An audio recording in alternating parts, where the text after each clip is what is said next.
चौकोनी आकाराचा कागद घ्या. त्याची वरील व खालील दोन्ही टोके एकमेकांना जोडून घ्या.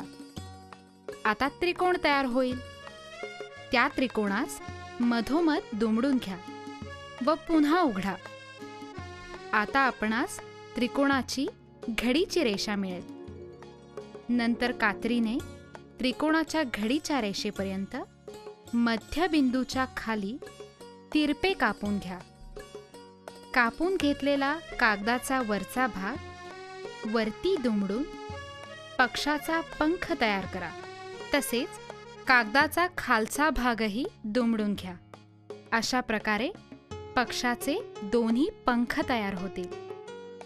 आता डावीकडचे टोक आतल्या बाजूस दुमडून घ्या, म्हणजे पक्षाची चोच तयार होईल.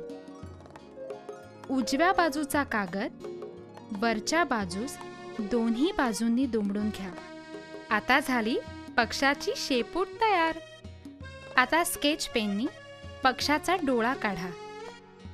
आता झाला आपला पक्षी उडायला तयार.